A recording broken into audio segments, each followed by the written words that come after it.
Hey everyone, welcome back to my channel. In today's video I have some slow burn romance recs for you, so let's just get right into them. So of course this video would not be complete without some Mariana Zapata books, so I'm going to put those first because everyone's expecting them. First is The Ball of Winnipeg and Me. This is obviously her most popular book, I would say, and I really love this one. This was the one that really got me hooked on Mariana Zapata. This is a enemies to lovers between a professional football player and his personal assistant, and she's been working for him for years, and he's always kind of just been really passive to her, just kind of ignores her, and she does her job and he doesn't pay any attention to her. But he starts sort of getting almost snappy around her. She goes to the gym with him one morning to take some pictures for him for his social media, and he's working out and she's taking pictures and she's pretty much done, so she's just sitting around, and this other player from the team comes over to her and starts talking to her, and this guy that she's working for gets mad and he's stop talking to her, get away, why are you here, you're supposed to be working. And he gets all mad at her and she's like, you know what, I'm done, this is getting ridiculous, you are just being nasty all the time now. So she quits and she's like, I'm going to open my own graphic design business, I'm going to go do my thing, I don't need you anymore. She quits, she leaves, she is doing fine on her own, and he shows up at her door and is like, you have to come back. And she's like, no, why on earth would I do that? And he's like, no, you have to come back. And it goes from there. I don't want to say, there's a trope in this book that I feel is a hidden trope, it's not advertised that it's in this book, and so I don't want to spoil that for you, but this book is just really good, I promise you. It is so slow burn, like any Mariana Zapata book. The couples usually don't get together until the second last chapter maybe, and they're all 600-page books, so they are the slowest of slow burns, but they are so well done that you don't even care. You could go the entire book without them even kissing and you wouldn't care, because they just make so much progress outside of that, and there's so many cute moments and little things that you can look back on and be like, oh, that moment was really sweet, or that was a really cute moment in the book. And that's why I love her books, and so obviously had to include this one. Another one that I really love by her is Culty.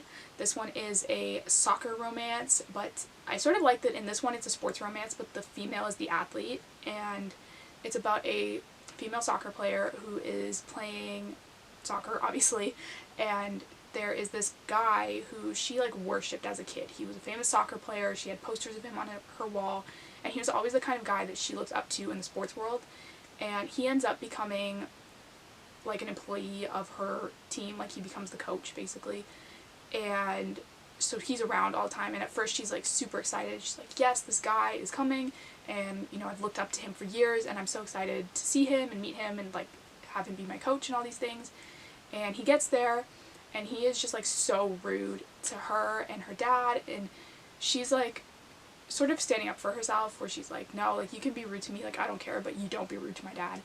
And she sort of tells him off in front of everyone, and they end up becoming best friends, where they're hanging out all the time, and then they do obviously finally get together in the end. And like I said, super slow burn, takes 600 pages before the couple gets together on the last 2 chapters, but it's so worth it with Mariana Zapata books. They're so good, so it is worth every single page you have to go through to get there.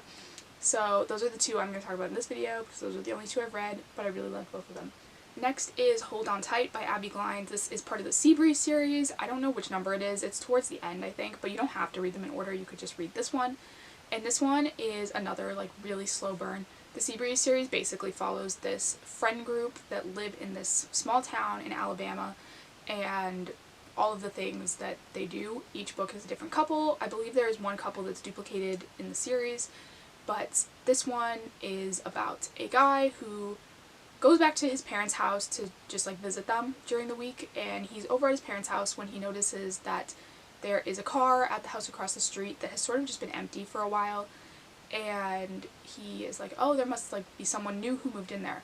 And back when he was younger, he had a younger brother who was dating the girl that lived in that house, and so he's like, oh, someone's finally moved into the house, I should go meet them and make sure they're good people, because my parents live across the street. And so he goes over to meet her and is kind of okay, I'll make sure, you know, it's good people. And he's knocking on the door, and she comes to the door, and he's like, oh my god, like, and he doesn't sort of let on that he knows who she is at first, I don't think, but it's the same girl from when he was younger that his younger brother dated, and his younger brother had died in a car accident when he was 16, and the girl ended up moving away like right after, and he just never saw her again. And even when she was dating his brother, he was still kind of into her, but didn't want to like say anything because obviously his brother was dating her. But now his brother is obviously dead and she is back, and so it's just sort of them sort of figuring out where they stand, and like her having to deal with, you know, the death of his brother and all of those things. And it's just really slow burn, but it's so good. I really love this one. I love this whole series. Like, if you're gonna read it, you might as well read all of them because they're all really good. Next is Beach Read by Emily Henry. I feel like this one's everywhere. You've probably heard of it. If you haven't, it's about two authors who write sort of opposite genres. One writes literary fiction and one writes romance, and they basically decide that they are going to swap genres and they are going to write each other's books, sort of like they're going to each write their book in the genre of the other person. And they go on all these little field trips to different places. She takes him on cutesy little romance type dates. He takes her to see like cults and things like for his book, and he's just showing her kind of what goes into it. And when they first like get to know each other, it's when she walks out on the porch of this house that she's staying in, which was her dad's, and her dad has died, and it was this house she didn't know about that he shared with his mistress that she also didn't know about. And so she's in this house, she's kind of angry about everything, and she's on the porch and she notices the guy next door, and it's this guy that she could not stand in college, and that's the guy that's writing the other book that she ends up swapping with. And so this one's like really slow burn because they're going out on all these little like dates, but they're not really them dating. Like, she's taking him to see romance things for the purpose of writing a romance book.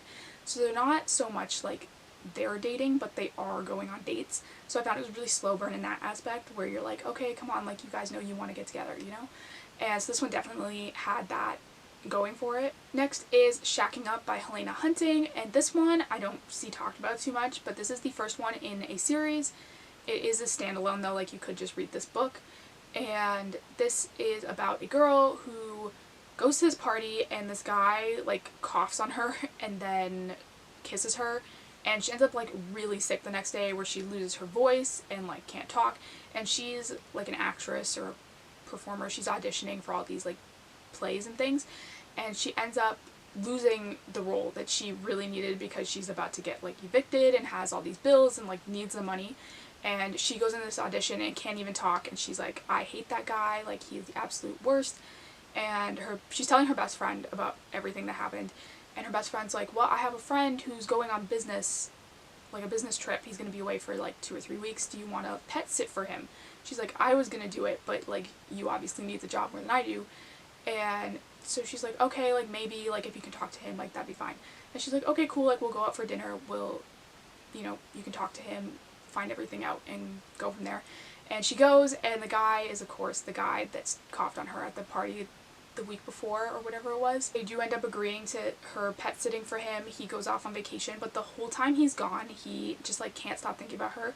So he is constantly texting her the entire time, like just like stupid things. Like he'll be like, did you remember to feed this one, or like did you do this, like things that she knows she has to do, but he's like just wants to talk to her, so he's making up all these excuses for why he has to phone her or FaceTime her or whatever. And so it's like really slow burn because for a lot of the book they're not even like on the same continent. Like they are both like really far away, only texting and whatever, and things are sort of growing, but like they don't really make any moves until he comes back home, which is like deep into the book. But I really like this one. Like I said, super slow burn because you sort of see them build up through these like text messages and things like that. And so I really liked that aspect as well. Next is Isn't It Bromantic by Alyssa K. Adams. This is actually the 4th book in the Bromance Book Club series, but it could be read on its own. This one follows Vlad, who is a hockey player, and he has been married for, I think it's 6 years. But him and his wife have just like never really been in love. They were best friends when they were kids, and they kind of thought they would get married, but they ended up marrying just so that she could get a green card and get into the country to go to school. And so they marry, and they just like sort of live their separate lives, and now she is finishing with school and she's like, okay, I'm gonna like head back to Russia, like I'm done here, like I don't need you anymore kind of thing. And he's like, whoa, wait, like I always thought we'd work this out. And she's like, there's nothing to work out, you know? And so I think the interesting thing with this one is it is such a slow burn romance, but they've been together for 6 years already. Like, it's so funny that it's like that, because I've never read anything like that where they've, you know, been married for 6 years and now all of a sudden they're like slow burning into their relationship, which is, like I said, really interesting, not something I've really read before. Did really like this one. It was definitely, like I said, a uniquer twist on it.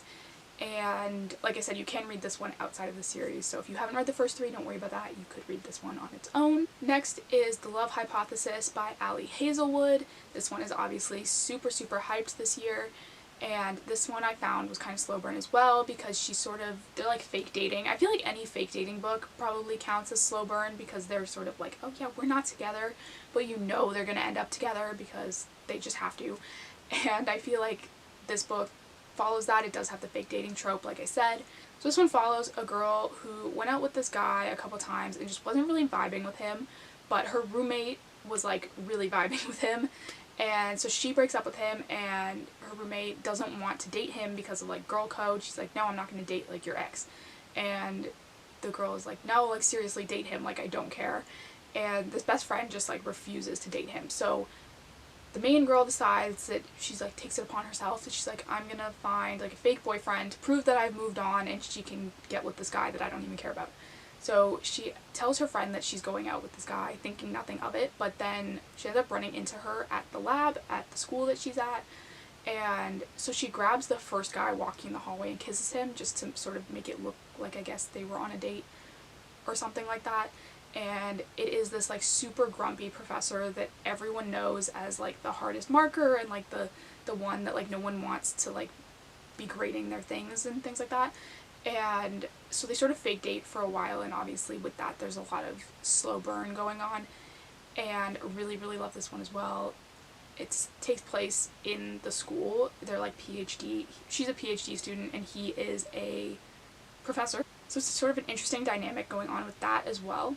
Next is again another fake dating one, which is The Cheat Sheet by Sarah Adams. I feel like I always recommend this one in the same video as The Love Hypothesis, but this one is a best friends to lovers, like super best friends to lovers. They are so crazy close, and they've both been in love with each other for years, but like both think that the other one doesn't feel the same way. And it's sort of, the book follows them through like dating other people and then kind of still going back to each other kind of thing. And it does that kind of a lot. And so this one I definitely thought was slow burn, because it does have that, and it does have a little bit of fake dating in there as well. And it's a lot of them just being like, no, like they don't like me like that, even though they do. And so it's sort of got that aspect going on. I really like this one as well. And like I said, definitely a slower burn, because it does have the aspect of the fake dating and the back and forth with the boyfriends and girlfriends. And lastly is Don't Kiss the Bride by Carrie Ann Cole. This one follows a girl who is 18, I believe, in high school. She is just finishing up, and she ends up marrying this guy who is in his early to mid 30s, I think. And it's not really like they get married. It's more so she has a lot of health issues and can't afford to pay for them. So he agrees that like they'll get married. She can come stay with him in one of his guest rooms. They'll basically just be roommates, but he can get her on his like medical plan. So he obviously proposes this idea to her, and she's like, okay, fine, we'll do that. And so they're sort of like fake dating, but like more like fake married, and they like live together for like the sake of living together. But obviously they're in the same house all the time, they're hanging out all the time, and things start to, you know, grow. But this one definitely had the slow burn aspect, because, you know, he's like, I can't, you know, be with you, you're like too young kind of thing. And then she's like, oh, but does it matter? And they're kind of back and forth a lot. And he's like, I can't mess up her medical sort of treatment for her. Like, I don't want to make this difficult for her. And so there's a lot of like back and forth where it's like, oh, should we do this? Should we not do this? And so definitely has that slow burn aspect to it that I really love. And so those are all of my slow burn romance recs for today. Thank you guys so much for watching. Don't forget to hit the subscribe button down below. I do new book videos every single week, and I will see you next time.